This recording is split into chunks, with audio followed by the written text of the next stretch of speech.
कहा यह जा रहा है कि इंडिया जो है वो बड़ा एक्टिवली सोच रहा है, प्लान कर रहा है। के एजेंडे के बारे में इल्म है आपके, क्या एजेंडा होगा? इंडियन एयरफोर्स के पास मेरा ख्याल है टोटल जो है ना वो 150 राफेल होगा। 150। ये तो मतलब है कि बहुत ज़्यादा बेइज्जती भी हो गई हमारी। और इंडियन एयरफोर्स और नेवी का मिला लेंगे तो पौने 200, 176 राफेल जेट्स इनके पास होंगे। प्राइम मिनिस्टर मोदी ने आज तक वो भी नहीं माना है, उसको कभी उन्होंने ये भी एक्नॉलेज possible नहीं है कि किया। वो अभी भी नहीं मानेंगे।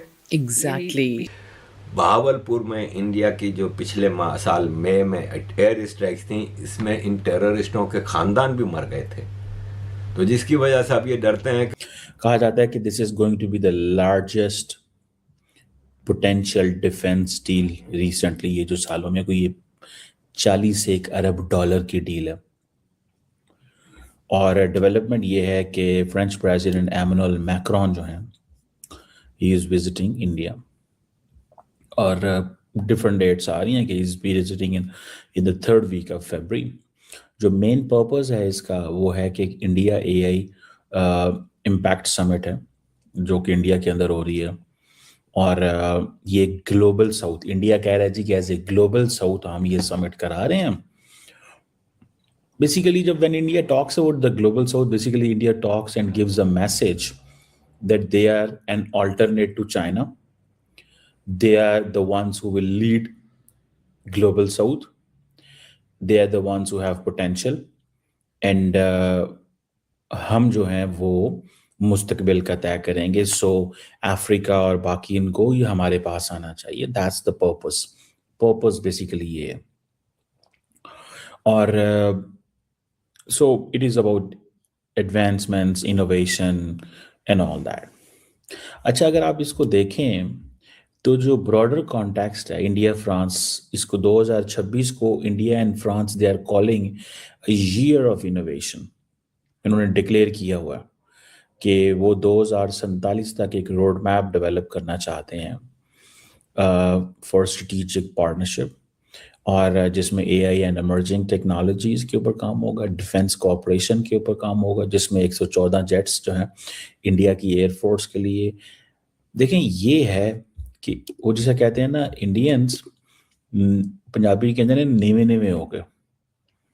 दे are getting everything from Europe, और अमेरिका के हाथ में यहाँ पे कुछ नहीं आ रहा, और अमेरिकन को इंडियंस बाईपास कर रहे हैं।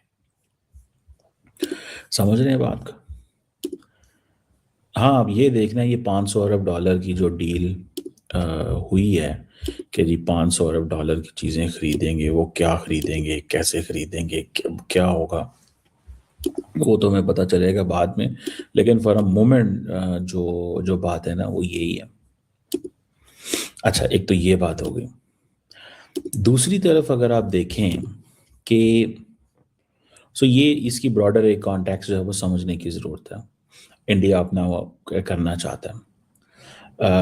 हाई लेवल डिफेंस मीटिंग भी ये अभी हो रही है। बहुत सारी अनाउंसमेंट्स रिगार्डिंग राफेल पॉसिबल हैं एआई समिट के अंदर ही। और इसी चीज़ में कहा जाता है कि जयशंकर भी पेरिस गए हुए थे, तो उस वक्त भी कुछ ऐसी चीज़ें जो हैं वो डिस्कस हुई थी। बट रियलिटी में this all what they are talking, ये जो कुछ हो रहा है वो AI impact and all this, वो सारा कुछ अपनी जगह पे है। लेकिन असल में ये गेम ये है, डिफेंस प्रोक्योरमेंट इंडिया करना चाहता है। और इंडिया का एक होता है डिफेंस प्रोक्योरमेंट बोर्ड है, उसने जनवरी के अंदर इसी साल इस डील को क्लियर कर दिया था, ये जो 114 की है। और ये जो डिफेंस एक्विजिशन काउंसिल है इंडिया की, ठीक है जी, ये कहा जाता है कि इंडिया की हाईएस्ट डिफेंस प्रोक्योरमेंट बॉडी है।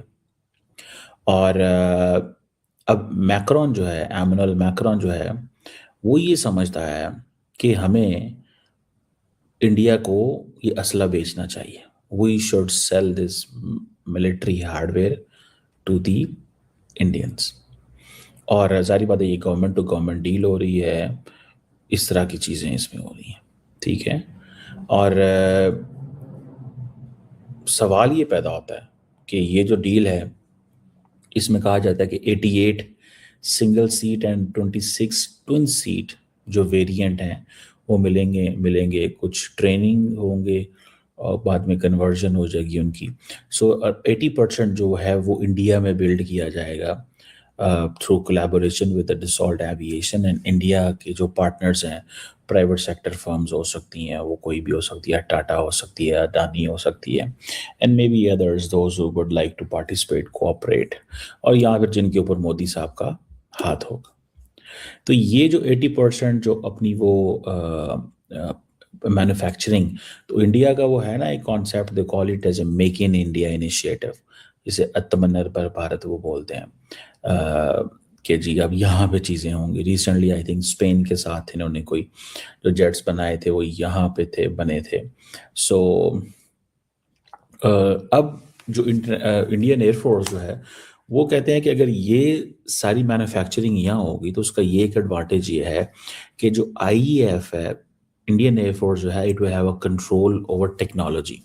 तो मैं ये समझता हूँ ये जो करने लगे हैं, ये कर रहे हैं, और इनके पास जो कुछ है, ठीक है, जैसे इन्होंने ये आईएनएस विक्रांत के साथ इन्होंने ये ऑपरेट कराना चाहते हैं, तो अब ये कब तक आएंगे 114 jets? This is another question. Indian air force के पास मेरा ख्याल है टोटल जो है ना वो 150 राफेल होगा, 150। आप यहीं से अंदाज़ा लगा लें, और इंडियन एयरफोर्स और नेवी का मिला लेंगे तो 250, 176 राफेल जेट्स इनके पास होंगे। तो जो इंडियन एयरफोर्स के स्क्वाड्रन की जो शॉर्टेजेस है वो तकरीबन 30 से 32 है, ठीक है, यानी कि शॉर्टेजेस है। इंडिया को जो ऑथराइज्ड है वो तो काफ़ी ज़्यादा है।